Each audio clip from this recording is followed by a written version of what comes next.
Resonancias nodales, diseñando sentido en un mundo desconectado.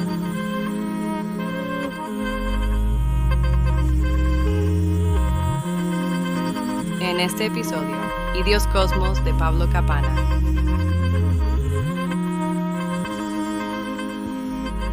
Imaginemos por un momento la siguiente situación. Una situación que, parece sacada de una película, pero va dirigida a quienes nos acompañan hoy en esta inmersión profunda. Suena intrigante. Volver del dentista después de una extracción de rutina, abrir la puerta para recibir un pedido de la farmacia y de repente... De la nada, digamos. Exacto, de la nada, ser golpeado por un rayo de luz rosa intenso que emana de un simple collar. Y que a partir de ese segundo exacto, el cerebro empieza a descargar información a una velocidad vertiginosa. Una sobrecarga total. Totalmente. Empezar a recordar con absoluta claridad una vida pasada en la antigua Roma, al punto de hablar y pensar fluidamente en lenguas muertas como el griego koiné o el latín. Idiomas que jamás se han estudiado. Claro. Ante un escenario así de radical, las preguntas caen por su propio peso. O sea, se trata de una iluminación divina genuina. ¿Es una falla técnica, un error de código en la programación de nuestra realidad? ¿O simplemente estamos viendo el colapso neurológico de un cerebro tras más de 2 décadas de abuso ininterrumpido de anfetaminas? Y es un escenario que suena a delirio absoluto, a ciencia ficción pura, pero que fue la realidad tangible y, aterradora para una de las mentes más singulares del siglo XX. Lo verdaderamente interesante no es solo el evento en sí, sino cómo decidimos interpretarlo. Tal cual. Y por eso hoy nos sumergimos en un análisis que, francamente, te vuela la cabeza. Nuestro material fuente es un texto monumental, Idios Cosmos, del filósofo, investigador y docente argentino Pablo Capana. Un trabajo increíble. Y hay que hacer una pausa obligada acá, porque el trabajo de Capana es de otro nivel. Hablamos de un pensador gigantesco, a veces inexplicablemente olvidado por la academia más tradicional, pero que fue un visionario total. Sí, un adelantado a su época. Capana entendió, mucho antes que la mayoría, que la ciencia ficción no era literatura de consumo irónico o simple entretenimiento de naves espaciales. Claro, los típicos prejuicios. Exacto. Él vio que era la herramienta filosófica más punzante para diseccionar la modernidad. Hoy, cuando estamos rodeados de discursos tecnócratas, algoritmos que deciden qué vemos y realidades virtuales, la obra de Capana resulta de una urgencia brutal. Es que está en todos lados. Y nuestra misión hoy es meternos de lleno en la mente de este filósofo argentino, a través de su obra cumbre sobre el legendario escritor Philip K. Dick. Precisamente. Y para establecer el enfoque de nuestra conversación, vale la pena aclarar que la genialidad de Capana reside en que no escribe una simple biografía llena de anécdotas excéntricas. Lo que Capana construye en Idios Cosmos es un marco filosófico completísimo. A ver, analicemos esto paso a paso. ¿Cómo utiliza Capana a este autor? Él utiliza la vida y la obra de Philip K. Dick como un escalpelo. Lo usa para abrir grandes interrogantes humanos. ¿Qué es realmente lo que llamamos realidad? ¿Cuál es el rol de la empatía en un universo que parece tender a la destrucción? ¿Dónde se traza la línea entre la locura clínica y la lucidez extrema? Eso es fundamental. Y también cómo operan los sistemas de control invisibles en nuestras sociedades.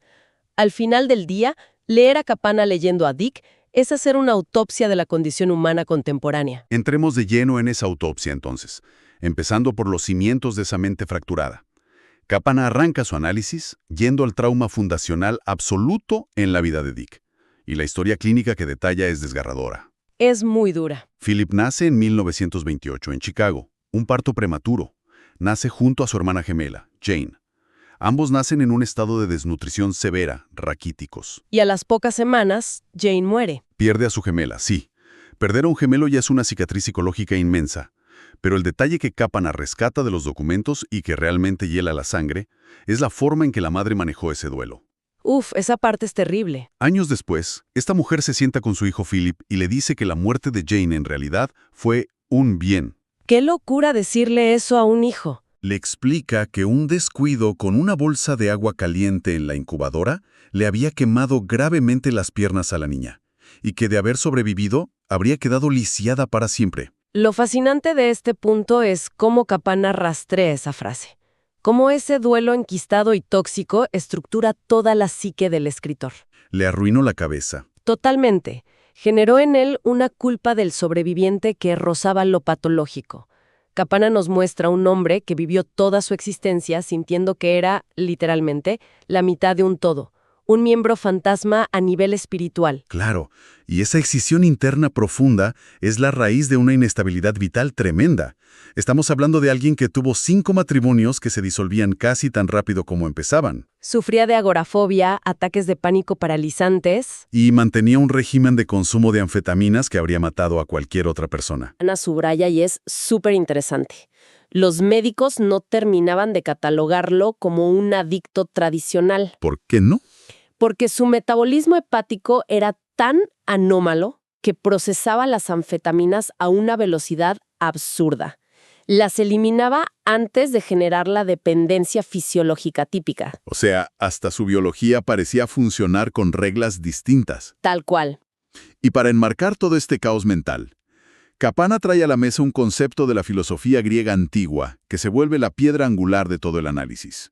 Hablamos de Heráclito. La dicotomía entre el idios cosmos y el koinos cosmos. Exactamente. El idios cosmos es ese mundo privado, la percepción puramente subjetiva. Es la caja de resonancia interna donde, si te desconectas demasiado, caes en el delirio psicótico o la esquizofrenia. Un mundo donde solo vos existís y nadie más te entiende. Un aislamiento absoluto. Y por el otro lado, el koinos cosmos es la realidad compartida, el mundo intersubjetivo, el terreno común donde nos ponemos de acuerdo en que el cielo es azul y los semáforos en rojo significan detenerse. Capana expone magistralmente cómo Dick vivía en un estado de terror absoluto a quedarse encerrado para siempre en su idios cosmos. Esa es una de las tesis más brillantes del libro de Capana. Él argumenta que, para una mente tan al borde del abismo, la literatura no era una simple vocación artística. Era una tabla de salvación. Su ancla a la realidad. Eso mismo. Escribir libros, publicarlos, que alguien más los leyera, era el puente de titanio que lo mantenía anclado al koinos cosmos. Si lograba que miles de lectores entraran a su mundo privado y lo compartieran, entonces ese mundo ya no era un delirio solitario. Se convertía en una realidad intersubjetiva. Es una forma hermosa de verlo. Sí, Capana nos obliga a dejar de ver estas patologías como simples cuadros clínicos. Nos invita a empezar a verlas como la metáfora perfecta del ser humano moderno. Un humano que hoy, más que nunca, lucha contra el aislamiento absoluto y la fragmentación de la realidad. Y pensemos en cómo Capana traslada esta lucha personal al plano cósmico, porque acá el análisis literario cobra una dimensión brutal. Capana explora una batalla recurrente en todos los textos de Dick, la guerra sin cuartel entre la entropía y la empatía. Dos fuerzas opuestas. Y aquí es donde la cosa se pone realmente fascinante. Quienes están familiarizados con la obra de Dick conocen el término Keeper. Ah, el famoso Keeple. Es esa basura de fondo, el correo chatarra, las revistas viejas, la mugre en los rincones. En las novelas, el Keeple parece reproducirse solo si uno deja de prestar atención. Como si tuviera vida propia. Exacto. Pero Capana le da una vuelta de tuerca a metafísica. No es solo un problema de limpieza doméstica. Claro, Capana identifica que la entropía, en la cosmovisión de este autor, no es simplemente la segunda ley de la termodinámica operando de forma pasiva. Se eleva a la categoría de un mal metafísico y activo. El destructor de formas. Tal cual. Es una fuerza ontológica que busca devorar el significado, la memoria y la estructura misma del universo. Nos arrastra hacia lo que el autor llamaba el mundo tumba. Un concepto aterrador. Y frente a esa fuerza corruptora imparable, frente a la muerte térmica del cosmos, Capana plantea una pregunta crucial. ¿Qué arma de resistencia le queda al ser humano? ¿Y cuál es? La respuesta que extrae de los textos es conmovedora. Es la empatía. O, yendo a la raíz teológica que tanto apasionaba a Capana, el concepto cristiano de ágape o caritas, el amor desinteresado, la capacidad de sufrir con el otro. Todos los que leyeron la novela de los androides o vieron sus adaptaciones recuerdan la famosa escena de la araña. Uf, esa escena es clave. Ese momento perturbador donde un grupo de androides acorrala a un insecto y empiezan a arrancarle las patas una por una con una frialdad clínica, simplemente para ver qué pasa. Sin sentir absolutamente nada. Nada. Kappan hace un trabajo de exégesis impecable con esta imagen. Él sostiene que el androide en la ciencia ficción no es un muñeco de cables y silicio. No es Terminator, digamos. No. Para Kappan, el androide es la representación definitiva del ser humano esquizoide, del burócrata psicópata, del académico frío o del tecnócrata. El que solo calcula. Es un individuo hiperracional, capaz de calcular cualquier variable, pero totalmente amputado de su capacidad de sentir afecto. Kappan nos dice que la verdadera definición de humanidad no tiene que ver con el ADN ni con la inteligencia superior. Tiene que ver con la piedad. Eso. El humano auténtico, por más sumergido en el quiple que se encuentre, por más degradado que esté, es aquel que todavía conserva la capacidad de sentir piedad por una criatura más débil. Y es vital entender la profundidad de esta advertencia.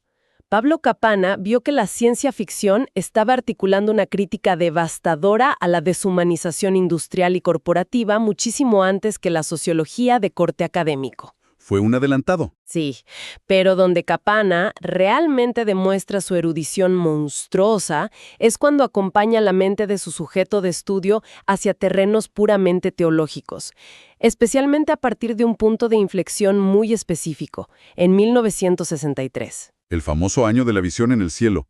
Un día cualquiera, el autor levanta la mirada y relata ver un rostro colosal y monstruoso que lo observa desde las alturas. Una visión de pesadilla. Una cara de metal, implacable, con ranuras siniestras en lugar de ojos. Una deidad a la que bautizó como Palmer Eldritch, o el Deus Ira, el dios de la ira. No es una figura paterna que brinda consuelo, sino un espectador sádico que disfruta del dolor del mundo. Acá es donde el bagaje filosófico de Kappan brilla con luz propia. Él conectó esta alucinación terrorífica directamente con el gnosticismo de los primeros siglos del cristianismo. Un salto intelectual tremendo. Sí. Si conectamos esto con el panorama general, Kappan nos explica que esta experiencia empujó toda la obra posterior a una cosmología agnóstica. Es la idea profunda y radical de que este universo material, plagado de dolor, podredumbre y entropía, jamás pudo haber sido diseñado por un Dios supremo y bondadoso. Claro, un Dios bueno no crearía este desastre. Exacto.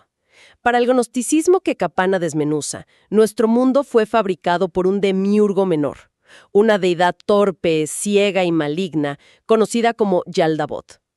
Kappan lo explica casi como un creador de mandos medios que hizo un trabajo terrible y ahora nos tiene atrapados. Qué buena analogía, el creador de mandos medios. En esta visión, los humanos somos chispas de la divinidad verdadera, que cayeron y quedaron prisioneras en la materia, en lo que él llamaba la prisión de hierro negro, una prisión tan perfecta que el Imperio Romano nunca cayó realmente. Me encanta esa idea.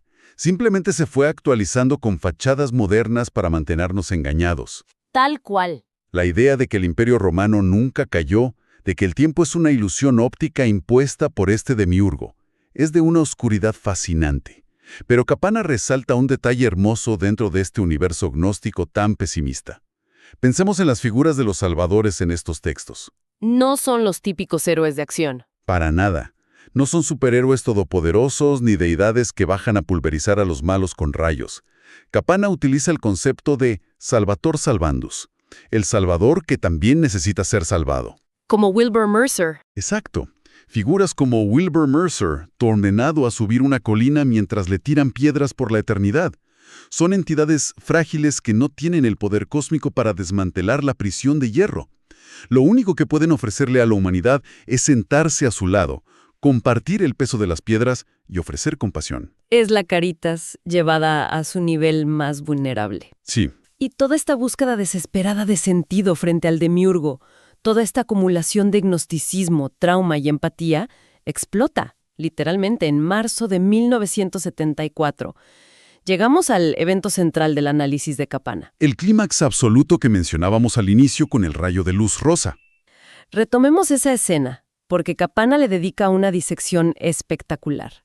Es la experiencia de Valis. Bueno, él vuelve del dentista, anestesiado con pentotal sódico. Abre la puerta a la chica de la farmacia, ve el collar con el pez cristiano, el ICTS, y al ver ese símbolo geométrico, es golpeado por el láser rosa. Ahí es donde empieza todo el torrente de información. Empieza a canalizar lenguas muertas. Empieza a recibir diagramas abstractos y un montón de información esotérica que le explica la verdadera naturaleza del universo. Él sintió que una inteligencia cósmica había tomado residencia en su cabeza. Lo llamó Vasto Sistema de Inteligencia Viva Extraterrestre, VALIS. Lo admirable del enfoque de Pablo Capanna ante el evento VALIS es su absoluta falta de prejuicio. Claro, otro lo descarta rápido. Cualquier crítico literario perezoso lo habría despachado en un párrafo diciendo, bueno, se volvió loco por las drogas. Pero Capanna no. Él toma metódicamente todas las hipótesis y las somete a un análisis riguroso. ¿Qué tipo de hipótesis explora? De todo. Fue una intervención genuina del Espíritu Santo, la figura de la Agia Sofía agnóstica. ¿Fue acaso un satélite de inteligencia alienígena disparando conocimiento encriptado hacia la Tierra? ¿Qué nivel de apertura?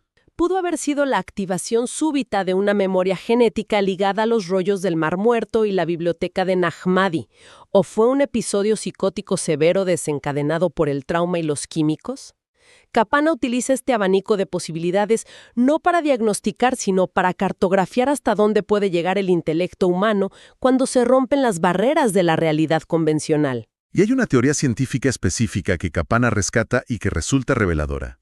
La teoría del cerebro dividido o escindido, propuesta por neurólogos como Joseph Bogen en esa época. Esa parte es fundamental. Capanna explica cómo el propio protagonista de este evento llegó a convencerse de esta idea. La teoría sugiere que su hemisferio izquierdo, o sea, la parte del cerebro encargada de la lógica secuencial, el tiempo lineal, lo racional, Estaba colapsado. estaba tan agotado y dañado por el estrés y los estimulantes que de repente sufrió una especie de apagón. Y al fallar el hemisferio izquierdo, el hemisferio derecho tomó el control total. Y el hemisferio derecho opera de forma analógica, gestáltica. Esa palabra, gestáltica, es clave en todo esto. Implica dejar de ver la realidad como una secuencia de partes separadas y empezar a percibir el todo de golpe, sin filtros racionales. Todo al mismo tiempo. Claro, si el hemisferio derecho toma el mando absoluto, el cerebro empieza a hiperconectar variables que parecen no tener relación. Empieza a percibir el universo entero en el patrón de un azulejo, o la historia completa del cosmos cristiano en el reflejo metálico de un collar de farmacia. Fíjate qué potente es esa imagen. Capanna demuestra cómo esta falla neurológica, lejos de destruir su obra, le otorgó una visión panorámica y casi mística de la existencia, donde el tiempo lineal desaparece por completo. Es ver el bosque entero en lugar del árbol, pero a una escala cósmica que, digamos, aterra. Y Capanna nos guía a través de las consecuencias de esto en sus últimos años. Sus últimos años fueron muy intensos. Tras 1974, la vida se convierte en una exégesis frenética. Pasa sus noches escribiendo miles y miles de páginas a mano intentando decodificar la revelación. La famosa exégesis. Exacto. Queda envuelto en delirios mesiánicos complejos. Asegura haber visto a un mesías ecológico en Sri Lanka llamado Tagore, que sufría con quemaduras por la radiación del mundo. Luego espera la llegada inminente de otro mesías, Maitreya. Vivía en constante espera profética. Vive en un estado de vigilia profética constante, hasta que finalmente, en 1982, un ataque cardíaco masivo le pone punto final a la historia física. Pero el final de la vida del autor es solo el principio del legado profundo que Pablo Capanna quiere dejarnos con este trabajo. Porque la gran pregunta que responde Idios Cosmos es ¿por qué deberíamos prestarle atención a un hombre que murió escribiendo miles de páginas incomprensibles en la madrugada? ¿Y qué nos dice Capanna? Capanna reflexiona con una lucidez inigualable sobre la alquimia casi milagrosa que logró este escritor. Agarró todo su material de desecho psicológico, su paranoia agobiante, su terror al Idios Cosmos, su dolor original, y lo transmutó en un arte literario capaz de radiografiar las neurosis de toda nuestra civilización. Y acá llegamos a uno de los aportes más potentes y vigentes de todo el libro de Capanna. Su denuncia frontal a lo que él mismo bautizó como la crítica androide. Ah, eso es maravilloso. Kapana sentía un rechazo profundo por esa casta de académicos que operan con la frialdad de un bisturí.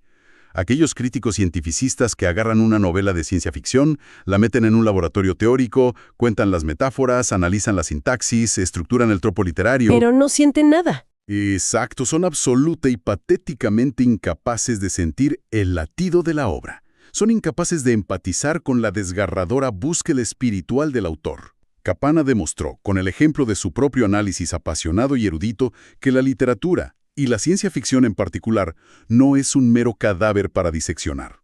No es algo inerte. Es filosofía viva. Es el grito de auxilio de la humanidad atrapada en sistemas que no comprende. Esa crítica androide es exactamente el síntoma de la enfermedad que Kapana quiso combatir durante toda su carrera como investigador y docente. Él nos advierte que hemos construido un mundo que se parece peligrosamente a esas novelas de los años 60 y 70. Hoy más que nunca, tal cual. Vivimos rodeados de realidades prefabricadas por departamentos de marketing, inteligencias artificiales que simulan emociones humanas, algoritmos fríos que dictan nuestras interacciones sociales y simulacros mediáticos que distorsionan los hechos. Estamos en el quiple. En este entorno asfixiante, la enseñanza de Kapana es cristalina. La erudición sin compasión no sirve de nada. Frente a la entropía, frente a la manipulación masiva de la realidad, la caritas, la empatía profunda por el otro, es el único anclaje real que tenemos. Es un mensaje poderoso. El trabajo de Pablo Kapana es un manifiesto filosófico urgente, para que no cedamos ante la maquinaria, para que no nos convirtamos en androides que saben calcularlo todo, pero han olvidado cómo amar. Qué síntesis tremenda del valor de Pablo Kapana. Y bueno, para ir cerrando nuestra exploración de hoy, queremos dejar flotando una idea bastante inquietante. A ver. Algo para masticar en privado para quienes nos escuchan, inspirada directamente en las profundidades que Kapana supo iluminar también.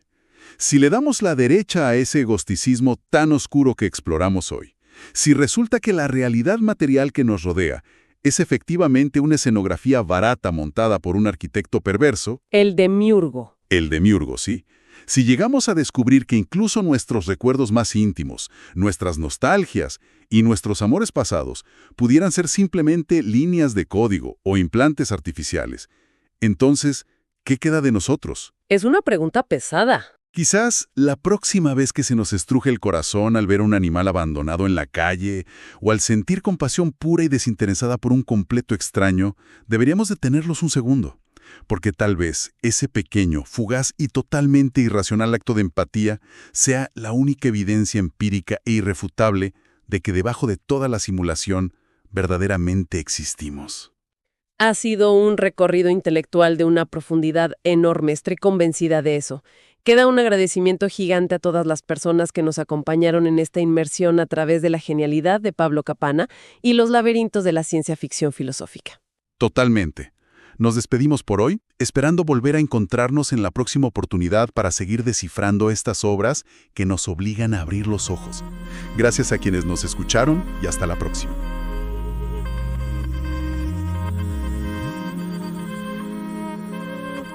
Resonancias Nodales fue una producción de Nodo Micelial.